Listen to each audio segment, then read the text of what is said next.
Hello, everybody. I would like to welcome you to our culminating event for our community reads. It's also part of our big Oregon City Juneteenth celebration, and that's our panel discussion tonight.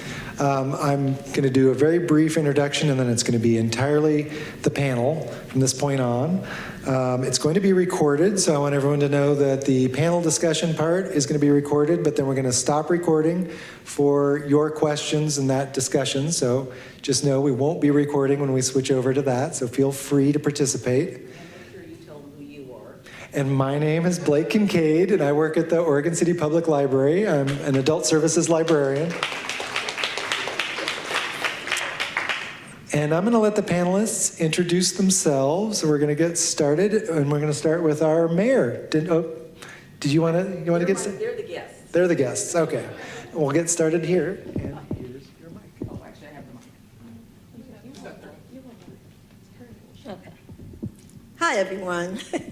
It's so great to be here. My name is Kimberly Moreland, and I'm the president of Oregon Black Pioneers and also the author of a book that I produced on behalf of the Oregon Black Pioneers called The History of African Americans of Portland. And I'll pass it on. Good afternoon, everybody. My name is Annessa Hartman. I have the honor and privilege of being your state representative for House District 40, and I'm so grateful to be here with everybody up on the stage, and thank you all for being here. This is so awesome to see. I'm Sarah Sanderson, and I am the author of the book, The Place We Make, Breaking the Legacy of Legalized Hate. Hi everyone, my name is Taylor Stewart, and I'm the executive director of an organization called the Oregon Remembrance Project. I help communities with truth and reconciliation projects around repairing historical injustice.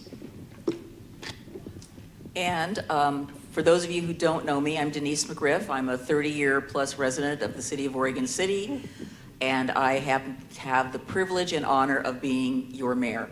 And I'm also very happy to be able to be the moderator and facilitator of this particular panel. And I would like to turn it over to my friend, Kimberly Moreland. Hello, everyone. Today, I'm going to start off our conversation by providing just a brief historical overview of the context surrounding Juneteenth in Oregon. And I just wanted to, I originally had wanted to share with you what Juneteenth, why we celebrate it, but Denyse, Denyse is my dear friend, but Mayor McGriff gave a wonderful explanation earlier, so I won't take up time doing that. But I do want to say that the successful expedition of Lewis and Clark led to a further exploration and American settlement in what would become Oregon. In the late 1830s, several wagons carried a handful of missionaries and naturalists. By 1840, nearly 1,000 men and women and children made a 5-month journey with 120 wagons and 5,000 cattle. And within the next 25 years, over 500,000 people had migrated to what would become Oregon. About 3% of those were Black. Most were free, but many were still enslaved. From 1844 to 1857, early settlers implemented a series of provincial laws that prohibited slavery in Oregon. And that was really based on the 1787 Northwest Ordinance, where they did not want to have slavery in any new territory west of the Mississippi. And so eventually, the 1849 version of the exclusion laws excluded Blacks from settling here. And 1844 law excluded slavery and involuntary servitude, but the 1849 version of the exclusion law excluded Black liberation and Black from settling here.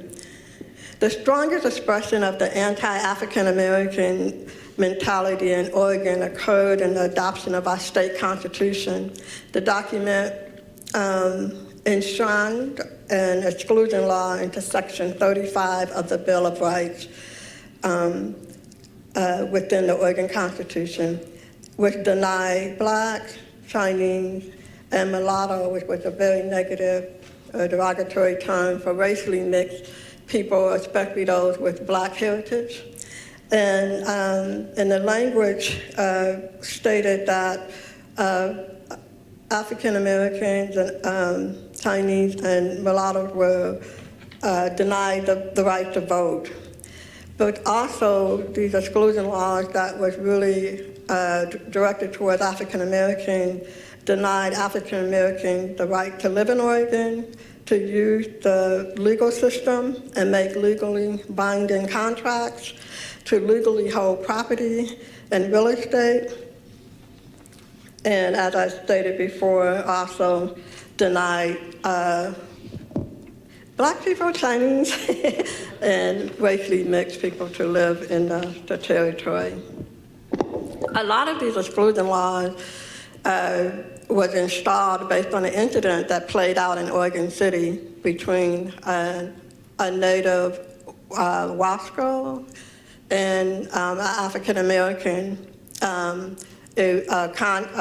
deal over a horse kind of fell through, and there was a lot of back and forth until finally an indigenous member of the Wasco tribe came to Oregon City, and there was an incident where he was killed and 2 other white settlers. And so this kind of accelerated Oregon becoming a territory. And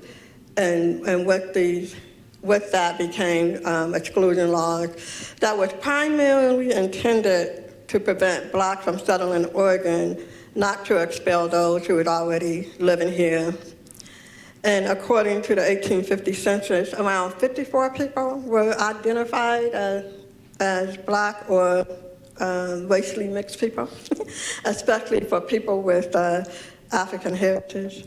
And on August 20th, 1851, Jacob Vanderpool, who I'm sure Oregon City is well aware of, residents, was arrested and jailed. His crime was living illegally in Oregon because of exclusion laws passed by the territorial government in 1849. 5 days later, he was brought to trial, and a verdict was delivered that ordered him to leave Oregon. And his property was located on Main Street in Oregon City. And I believe the site is still standing, and it may be possible a historic marker at that site at some point. Along with the exclusion laws was the land donation law. The Homestead Act of Oregon, which was approved in 1850, fueled the immigration movement. The Race-Restricted Homestead Act declared that only white settlers and children of white males settlers in Oregon and their Native American wives and children was eligible to receive up to 320 acres and 640 if you were married. And you received unsurveyed land if you reside and cultivate the land for 4 years. And upon approval of meeting certain requirements, a white settler could receive a patent, which was the ownership of the ownership certificate for his land as a free gift of a generous nation. I just thought that was interesting. But before the adoption of the Oregon Constitution, the abolitionist movement is evident in Oregon. One of Portland's earliest Black settlers, Abraham Francis, was a Black abolitionist from Buffalo, New York, and he moved to Oregon in 1851. Upon his arrival, he was ordered to leave the territory in 4 months, but he would be the second person that would be subject to the expulsion based on the 1849 exclusion laws. However, 211 white residents petitioned on his behalf, and he remained in the Oregon Territory until 1860 before moving to Victoria, Canada, which is another exciting story. And many of those descendants of the petitioners celebrated a historic marker that was placed at the site of his store in Portland at Stark and Front Street on Natal Parkway. So in 1855, there was also Friends of the Free Soil, Human Liberty, held a mass meeting in Albany, Oregon to oppose the extension of slavery and to advocate for human liberty for all. And one of their leaders was Dr. John L. Hickens and his spouse, Martha Thorne Hickens. And just to be brief, the couple came from Indiana. They were abolitionists and they were white evangelicals who came to Oregon to encourage Black liberation in Oregon. And Hickling came with several of his friends and people that he had, their families had interrelated relations with, of white evangelicals. And you might notice some of the names, like Fannel, Hickling is a name in Beaverton. Denyse is the Denyse family, the Stotts family, and the Baxter family, and all of these families came from Indiana. And they were joined by other family members of other white settlers, like Tigard, Wilson M. Tigard, of the namesake of the city of Tigard. And they formed a voting bloc in Washington County that was the few people who opposed Black exclusion laws, the extension of slavery in Oregon, and freedom for all Black people. Thank you.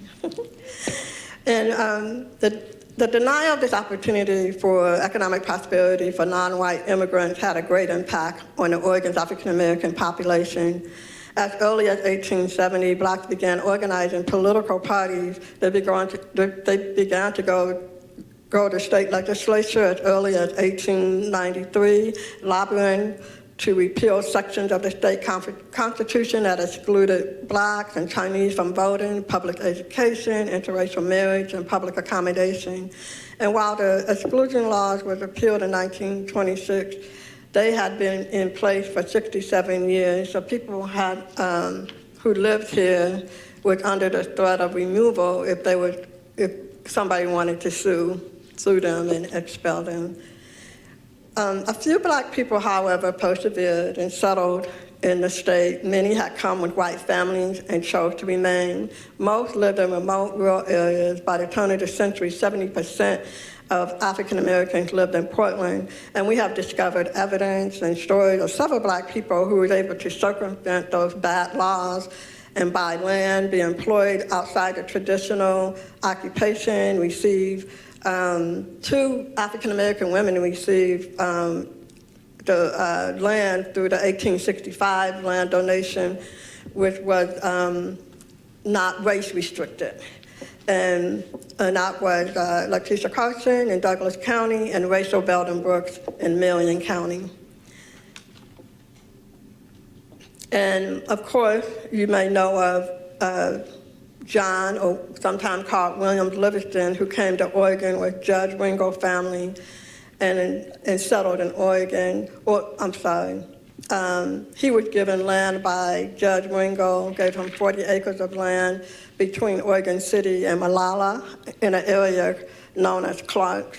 And John married Alice Cooper, a Black woman who came to Oregon in 1861 and settled in Albany. And Alice died in 1891, and John died in 1912. And at the time of his death, he had owned the 40 acres in Clark as well as 100 acres in eastern Oregon. And he had an estate at the value of $15,000. By 1860, before the Civil War ended, the Black settlement population went from 54 to 128, a whopping 128. And most of them lived in Jacksonville, Oregon, which became one of the largest Black communities during that time. And in 1862, Oregon had its first Black church that was established in Portland by enslaved Africans, formerly enslaved Africans.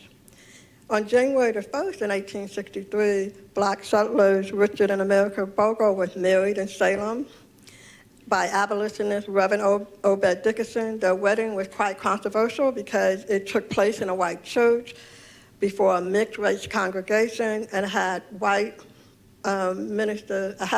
minister officiate the ceremony. After Emancipation Proclamation, Oregon Black citizens organized annual celebrations to mark their freedom.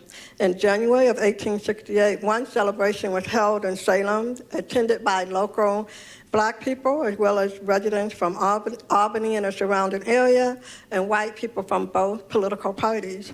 The local newspaper reported that the event was attended by 6 Black people who were formerly enslaved. The event was celebrated with prayer, singing, reciting poems, and concluded with social dance and a supper. The following year, a similar celebration happened in Portland. And over the years, the Emancipation Proclamation celebration evolved into Juneteenth. In Oregon, Claire People was the originator of the first Juneteenth celebration. And she worked in the Kaiser Shipyard in 1945 when she ushered in the first celebration of Juneteenth in Portland. Having recently moved here from Muskogee, Oklahoma, people were very shocked that people were not aware of this celebration that was happening in the South since 1866. So she asked her supervisor, could she host the celebration? And her supervisor said, you can announce it over the loudspeaker in the Kaiser Shipyard, but you only have 15 minutes to celebrate. So she was told that if she went over 15 minutes, she would be fired. So over the loudspeaker, Claire People said, hear ye, it is Juneteenth. And we have 15 minutes to celebrate. And that's when the first celebration in Oregon took place. And I'd like to conclude my presentation with hear ye, it's Juneteenth. Let's celebrate.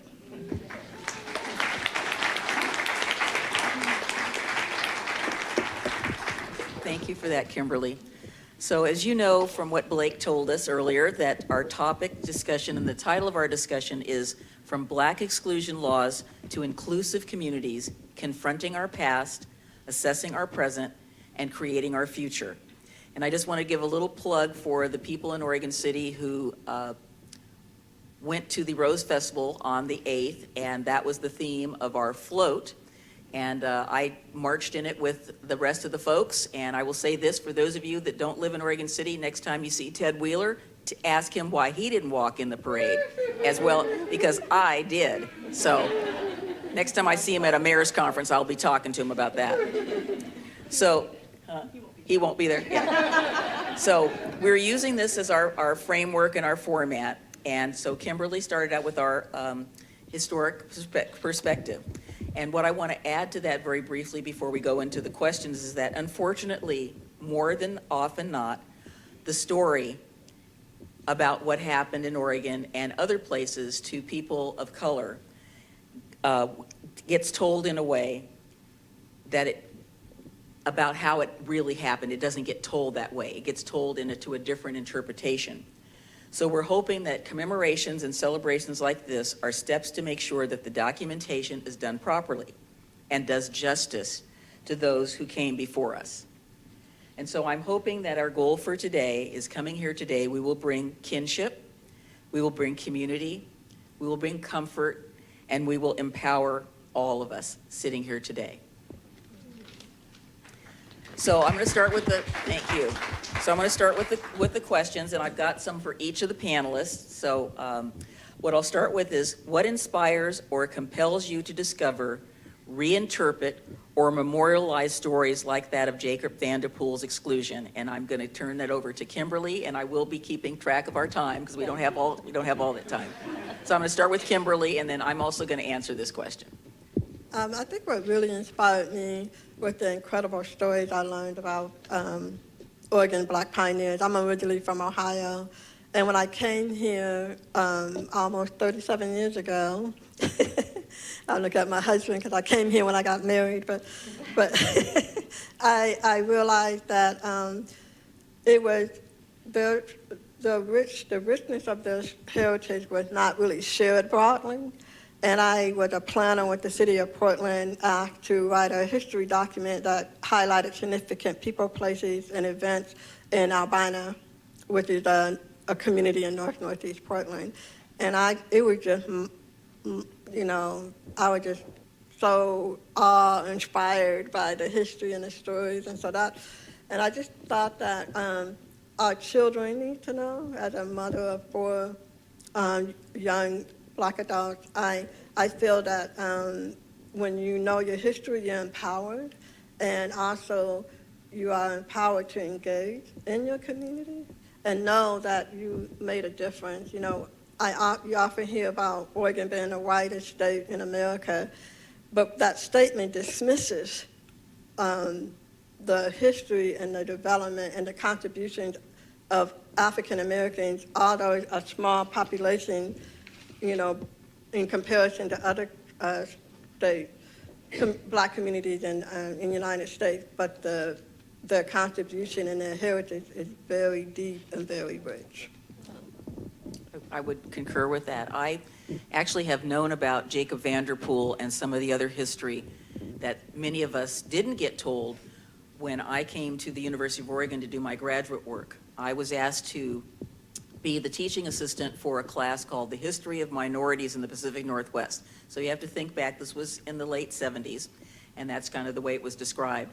And I did a whole bunch of research over the summer just to try to get prepared for the class, because I said to my professor, Dr. Madrona Holden, I said, is there any source material in Oregon that I can look at?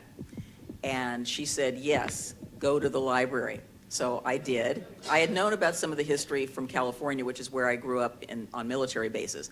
But the Oregon history was not exactly what I had learned before I moved to the state. So I started uncovering all of these things in the University of Oregon library about different parts of Oregon's history that, of course, as I said earlier, never really got told, and most people that I knew that lived here didn't know about it. So I think that we have an opportunity to reinterpret our history, as I like to call it. We have a book, and it's the history of this place. We are now adding back the chapters that were missing that we should have learned before. So it's out there, we have to discover it, and we need to learn about it. And I think that's where Sarah's book comes into play, in the fact that there were many things that she ended up researching that she didn't know, and she'll talk to you more about that later. So that's kind of part of our past. So the next question, actually I have for you, Taylor, is that what other stories or episodes from our state or region's past still need to be more widely told and reckoned with? Conversely, what well-known narratives need to be re-examined? Yeah, so as I mentioned earlier, I help communities with truth and reconciliation projects around repairing historical injustice. And I got started doing this work because of a civil rights trip I took to the American South, where in Montgomery, Alabama, I learned about the names of thousands of African Americans who had been lynched in the United States. And I couldn't believe that I had to go all the way to Montgomery, Alabama, despite living in Oregon my entire life. I had to go all the way to Montgomery, Alabama, just to learn that there had been at least one widely documented lynching of an African American here in Oregon. And so for 3 years, I worked with the community of Coos Bay, Oregon, to memorialize Alonzo Tucker via a series of acts of remembrance. In February 2020, we held a soil collection near the spot of the lynching and collected soil from 3 different parts of the community, with each bit of soil representing part of Alonzo Tucker's story. The first bit of soil was gathered from the mud flats of the local docks, where Alonzo Tucker spent the night hiding from a mob that had formed to lynch him. The second bit of soil was gathered from Front Street, where Alonzo Tucker was repeatedly shot. And the third bit of soil was gathered from where the old Marshfield Bridge used to be, which is where the mob strung up Alonzo Tucker's dead body in front of a crowd of 300. And so, on that day in February 2020, community members were able to physically hold this story in their hands as they transferred the soil into 2 jars. One jar that was sent back to a museum in Montgomery, and the other that was turned into an exhibit in the community. This was the first ever public-wide acknowledgement of the lynching of Alonzo Tucker. We continued that acknowledgement by making a permanent installation in the geographic memory of the community via a historical marker that we unveiled on June 19th, 2021, outside of the Coos History Museum. I tell people that there are two dates of significance on the Alonzo Tucker historical marker. 1902, when the lynching occurred, and 2021, when the historical marker was unveiled, and that we can't fully understand the story of Alonzo Tucker only focusing on the 1902 date, as his story now continues on into 2020 and 2021, when that same community where his lynching occurred used his memory as inspiration for becoming a community more committed to the ideals of truth, justice, and reconciliation. This work around historical reconciliation by no means was what I thought I would be doing with the rest of my life. But given Oregon's history of racial injustice, I will be pretty busy for the next 30 to 40 years. And so there are plenty of stories like Alonzo Tucker's throughout our history. My other work has to do with the history of sundown towns, KKK activity, Jacob Vanderpool.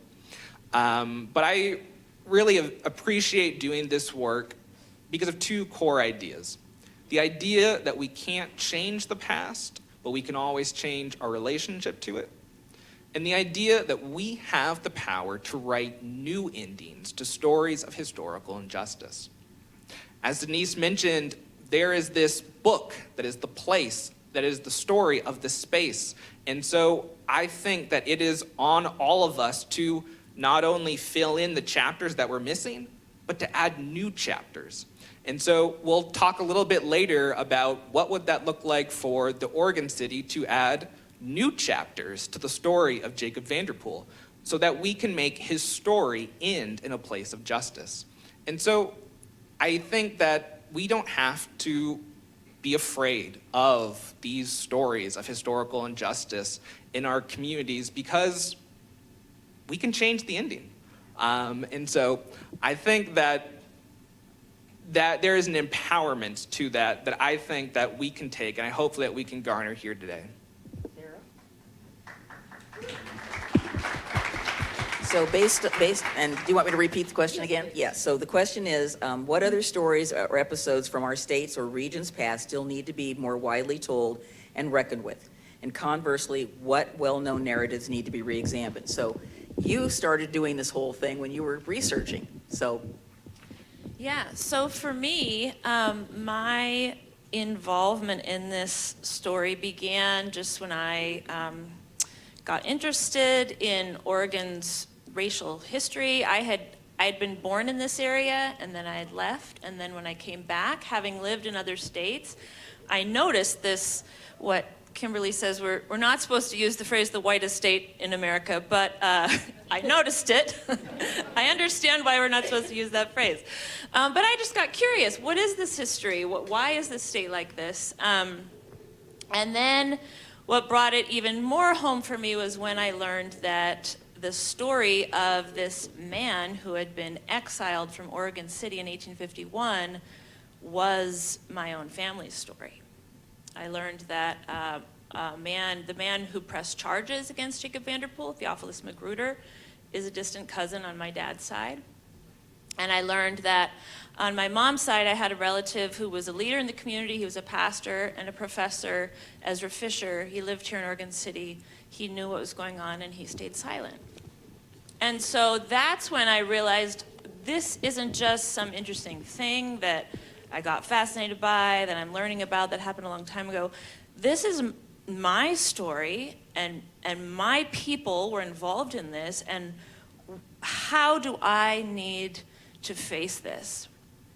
And so I started looking at not just what was the story of what happened to Jacob Vanderpool and how my family was involved in it, but also how am I still holding that legacy? What inside me that I maybe don't want to admit is there is part of what's been passed down to me from my ancestors. And so allowing the story to re-examine me and my own subconscious, my thoughts, my feelings, my attitudes. And, you know, I of course, at first, I had a lot of guilt and shame, realizing like, oh my goodness, I am related to these people who did this horrible thing. And I think that's a common feeling for white people when we look at all these, you know, instances of historical injustice. We feel guilty about it. And guilt can make us do funny things, you know? When we feel guilty, it can make us go and do funny things like try to prove ourselves as like one of the good white people, you know? And so we'd come up to somebody and say like, oh, let me tell you about my black friend, you know? Not a really productive use of guilt, but it does funny things to us. Or sometimes our guilt and our shame makes us just not want to look at all. Right? Like it would have been very easy to just say, oh my goodness, I don't want to know that about my family. I don't want to know that those are my people. But what I discovered in the course of looking at this story is that by being honest about it, by opening myself up to it, I could better face what was in myself, and I could better figure out how to move forward. James Baldwin says, white people are still trapped in a history that they do not understand, and until they understand it, they cannot be released from it. And so that's why I'm glad that, you know, the people who are here, the white people who are in the room today, like we're here because we know we have to understand this history. And we have to figure out how to tell our own story, our own family's story, the story of our own people in a way that's honest, and that acknowledges where we want to go and where we want to move differently. Thank you. So, Annessa and Kim, so we're going to move to the present. So how do you see Oregon's history of racism continuing to affect individuals and communities today? And we'll start with Annessa. How much time do I have on this one? Not a lot. I know. No, I mean, there's so many ways that I've experienced. You know, I stepped into this space, this political journey of mine, really leaning into my own ancestors' stories and being a Native woman. And there's so many intersections between all different cultures that have experienced life here in Oregon. And I moved here 10 years ago and did not know any of Oregon's history short of just playing the Oregon Trail game on an old school computer.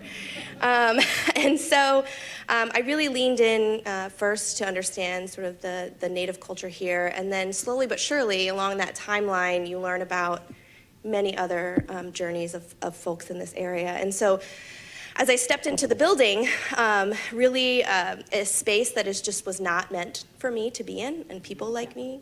Yes, sorry, she knew what I meant. In the state capitol, not this building. When I stepped into the state capitol building, I knew that I was going to see things from behind the curtain. And we already know that the systems are broken for a lot of people.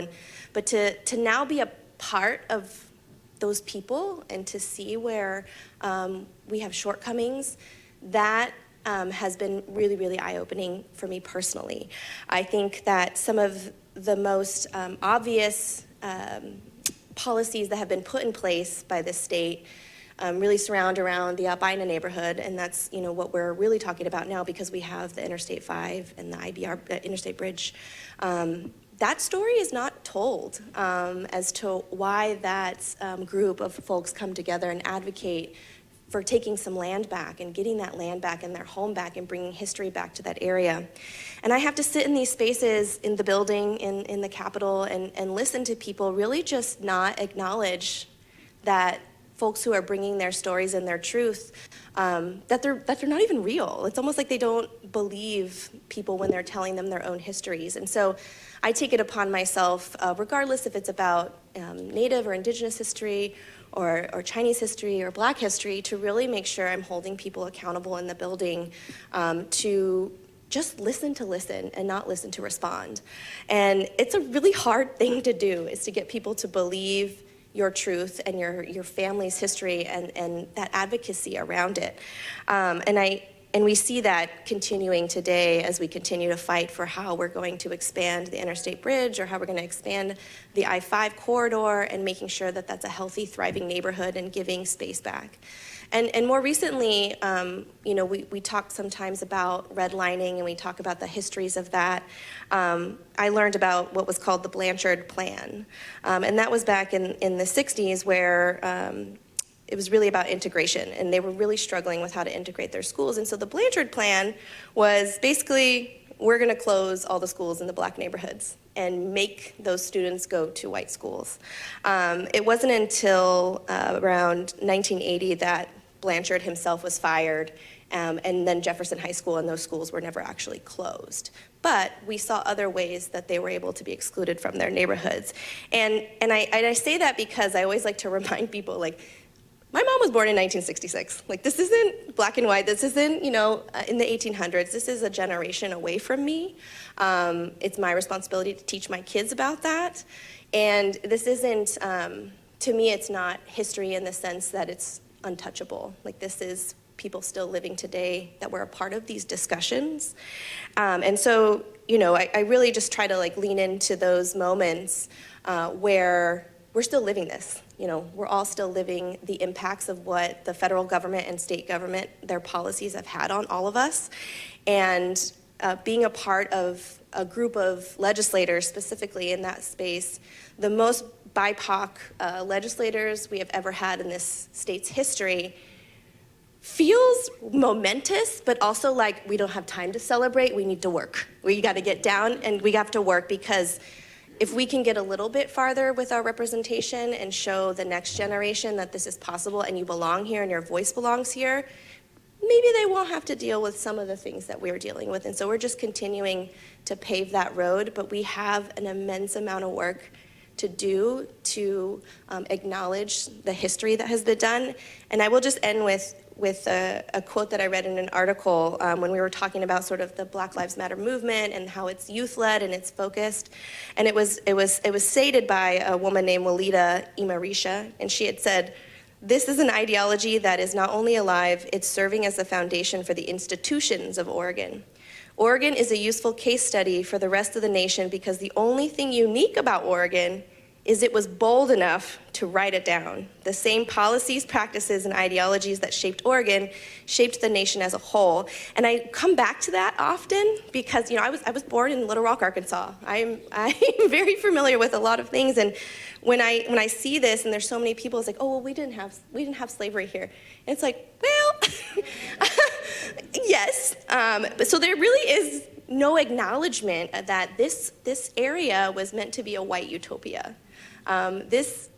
This whole area, this whole state was for one type of people. And so I just try to remember that, and I try to remind my colleagues of these moments as well, because that is often forgotten in conversation. So, thank you. Yes, please. Okay. So, how do you see Oregon's history of racism continuing to affect individuals and communities today? Thank you for that. I'm the founder and co-owner of Moreland Resource Consulting, and our main job is to really help community builders with fulfill their mission and vision. And a lot of them are nonprofit organizations. Our clients are nonprofits, small businesses, and many of them are established to help deal with the outcome of a racist society and racist policies and racist practice. And so, some of my clients are public sector as well. I was hired by ODOT to help them assess the past harms of highway construction in Region 1. And I was also hired by Home Forward to look at the past harms of the housing practice during the Vanport World War II, the Vanport flood, and how Home Forward back then was named the Housing Authority of Portland, and they were the one who operated many of the public housing that housed shipyard workers during World War II. And so now a lot of public sectors are really looking at, so what is the past harms? How are they playing out today? And so what I see is that racism impacts all sectors, from housing to healthcare to education. And as a former breast cancer survivor who became an advocate for Black women, breast cancer survivors, there is a lot of inequities in our healthcare system. And a lot of times, while African Americans are diagnosed at a lower rate, we have a higher incidence of a higher mortality rate. And that's because of, biases in our healthcare system. And we get diagnosed very late, or we don't get the proper care. And all of that is race-based. There's a lot of it is they myth that black women, they don't believe us. They think we have a high tolerance of pain. And a lot of the technology within that system is not designed for, like chemo or what they call cocktail, is not really designed for our type of aggressive breast cancer. And there's not a lot of research and dollars targeted towards that because we're black women. And so I see and it happened in all sectors, where you have low rate of high school black males graduating from high school in a lower rate compared to white males in the same age range. And so I think, and even when you look at past projects like the highway construction that divided Albina, and today there's effort to try to connect that community that was divided by I-5 along Minnesota Street and also others that kind of intersect through Northeast Portland. And even though there were voices at the time that said, hey, you're destroying our neighborhood, you're taking away the social fabric of our community, their voices was ignored. And so today you have a very fragmented community. And so there are efforts to reclaim that land, to reclaim the history, and also displacement and gentrification was a part of that as well. And so as I see, the migration of African Americans from Northeast Portland to East County, there is this desire not so much to go back to Northeast Portland, but to build community where they are and to build those infrastructures and cultures where they live now. And so I think we have a long road ahead of us to kind of restore, repair. Reparation is going to take the effort of the entire community to fix those things that have happened in the past that are still impacting our that will impact future generations. But we have to really dig deep and really do the work. And you remind me of a quote with James Baldwin where he just simply said, if you know now, do better. And so if you know what's going on, this is an opportunity to do better. And it's not just one community, it's everybody, because it's just a humane thing to do. Right. So we're going to move on to so there's two more questions, but I'm going to cut it off after the end of the fourth question, because this question, the last one, I want to ask you all, and that's when we'll stop filming. So the last question is, and I'm going to ask each of you to be brief. So here we go. All of our participants here in some way are working to influence or change the perspective of the broader community, whether it be through writing, historical research, community advocacy, or public service. What inspired each of you to choose your specific path? And brevity is better. What inspired me to do this work was going to the South, learning about slavery, lynching, segregation, mass incarceration, and having that feeling deep inside that I refuse to accept that there's nothing I can do. And that when it comes to some of these individual stories like Alonzo Tucker, like Jacob Vanderpool, it's having that feeling inside of you that says, I refuse to accept that this is the end to your story. And so what I tell people now is, don't let your inability to do everything stop you from doing one thing. And so what inspires me is, I'll have to. So I took that trip to the South, and my initial reaction was, we're recorded, that S is effed up. And it wasn't this profound elocution about I've been to the mountaintop. It was that feeling. And then eventually, that S is effed up became, I got to do something. And I got to do something became, I got to make a change. And I'm sure you can all relate to having that feeling inside of you when you learn about some sort of injustice. And what we have to do is learn how to hold on to that and how to funnel that energy towards something productive, because you don't have to change the whole world. You just have to do one thing. And once you do that one thing, you find your next thing. And it's that continual process of finding my next thing that keeps me going.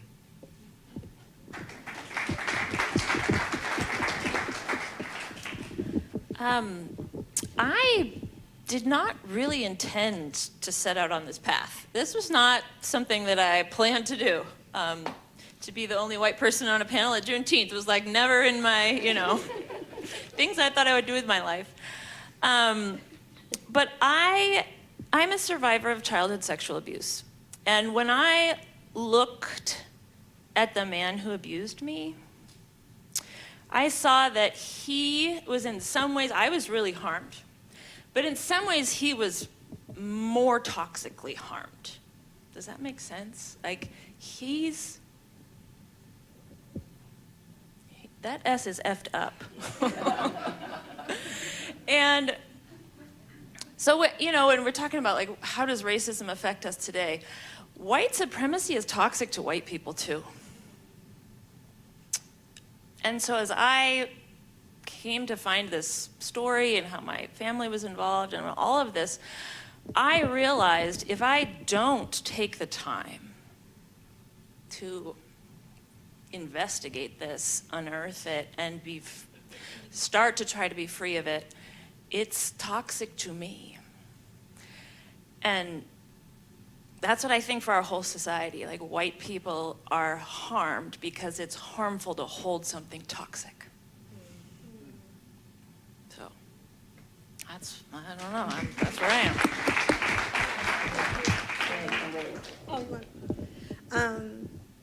The quote I was thinking about was "Know better, do better," and as I began to really learn about Oregon Black history, I started to look at my own family history and got to see my dad in a very different way as a World War II veteran. And so it just became really real to me. And so and having children and grandchildren, they really inspire me to try to use history to make a difference.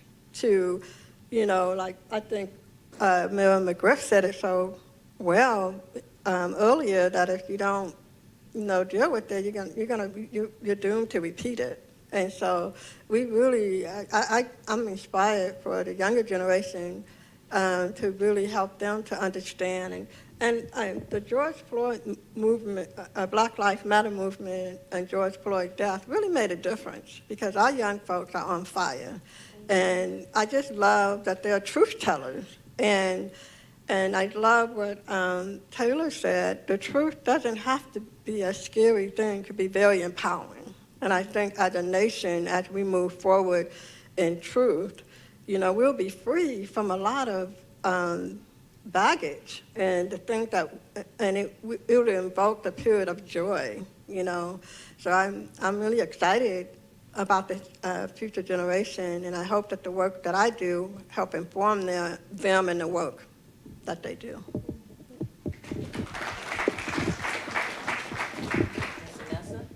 Yes.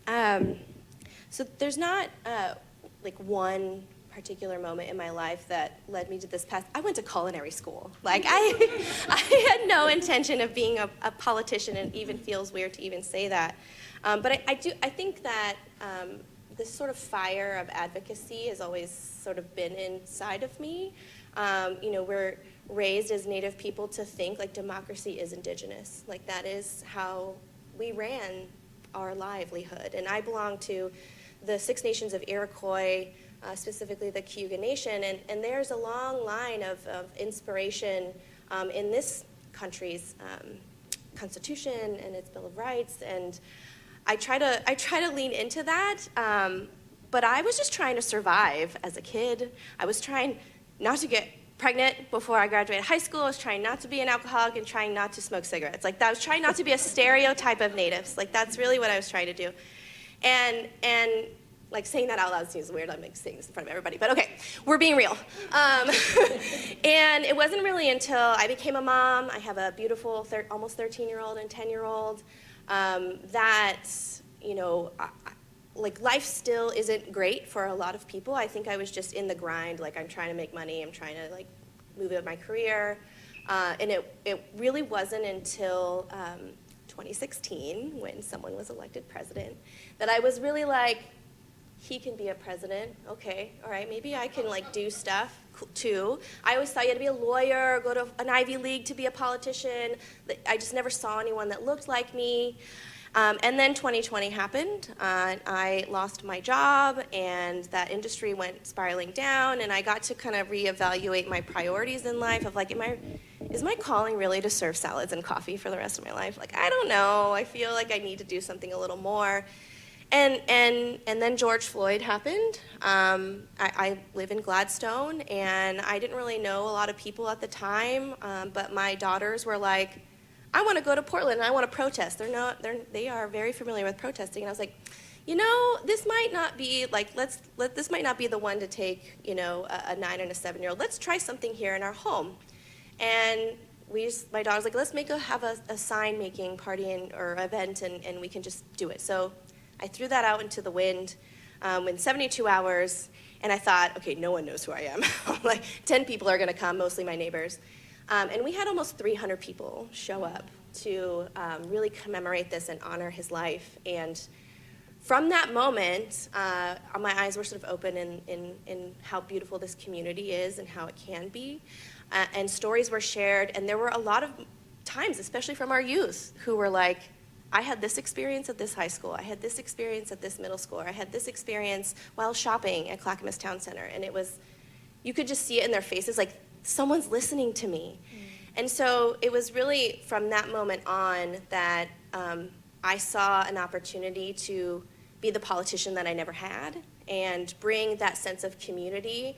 I am a granddaughter of residential school survivors, so leaning into my ancestors' history and what they went through, and really just providing a new outlook on how politicians particularly immerse themselves into community. I'm not doing this for money or ego. This is about, you know, really trying to continue to pave the way that, you know, folks like Mayor McGriff have really paved that way for me to even be here. And there's so many leaders, even up on this stage and in this room, that have made this a possibility. And I'm so grateful to all of that, and I just hope that I can fill those shoes as well for my daughters and the next generation, so that they don't even question whether or not they should run, or they don't even hear, like I heard from someone that said, wait your turn, let me just wait your turn, and then you can run.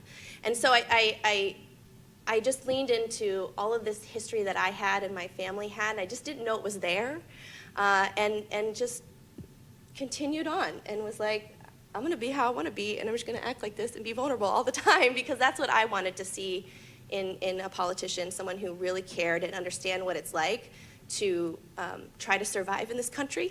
And that's really what I'll maintain in my outlook, and trying to, like, bring those voices that are historically just unheard. So, yeah.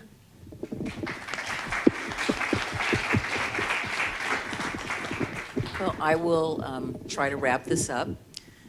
So the nice thing is I'm looking out into the audience, and so many of you are my friends and neighbors, so you know me.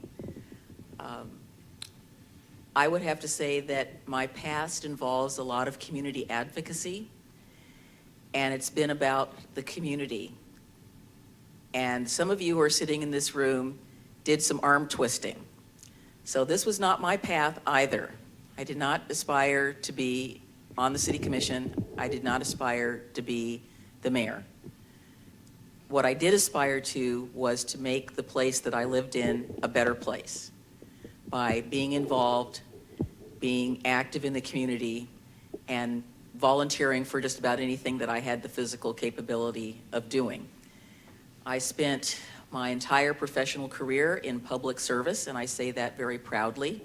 And I do like to tell people that no, I don't get the type of pension that Mike Bellotti gets. So, we're not in this for the money. I don't know if it's been in my DNA, but at least it feels like it is. So when I approached this position, and like I said, the arm twisters are sitting in the audience, they said, you should apply for the vacancy on the city commission. And I said, I don't really want to do that. And here's why. I can work better behind the scenes, bringing people together to solve problems. And that's what I've done since I stopped working for the city in 1996 and then went to another agency, but I was able to stay here in the community and work on our behalf. And I say our behalf because I'm a community member too. So the arm twisting continued, and I finally gave in and applied. And here I am today. And those of you that live here know that I ended up being where I am today through a recall and a resignation. So the two R's. I want to do, and I'm inspired by the people in this community. And I want to do my very best for you. People in this community inspire me every day. And it's the many different communities that I intersect with. I was out in the plaza and one of the women came up to me, she says, you work out with me at Orange Theory. And I go, yeah, I do. And then another person is in my yoga studio. Another person is in Unite Oregon City. Another person is in my neighborhood association. So crossing all the lines, crossing where there are no lines, I'm here, and like I said, my inspiration is from the people in this community, and I want to continue to do the best that I can to support this community. I really care about Oregon City very deeply, and I'm very proud when I go out into the other communities, and particularly when I'm representing you at the League of Oregon Cities or in the Oregon Mayors Association. And I think I've told some of you this before, so what my comment I get was, oh, so you're the mayor of Oregon City, huh? They obviously aren't expecting an African-American woman to be the mayor of Oregon City. Well, we've changed that, folks. We've been there, done that. We're here now. I'm proud to be a resident of this town. As I said, you inspire me every day, and I continue to be inspired. And we have the opportunity on so many levels to change what people think about Oregon City. And so if you ever see any of the stuff out, I'm not doing a promo here, but Travel Oregon City, we just had a great thing in the Oregonian. I got 5 copies, sent it to all my relatives on the East Coast and said, hey, this is what we do here. So I was very excited about that. We have other opportunities, and if we just take the time to talk to each other, say hello to somebody, visit me in aisle 13 at Fred Meyer, which is where I hang out, we all can make changes to this community to make it better. It's pretty good now, we can make it better. So I'm gonna end with that statement and thank Willamette Falls TV for filming this. And we're going to ask for a minute while they shut down for just a second while we go into the questions and answers, and questions of you and our answers of you and your questions. So thank you, Melody. So let's take a minute.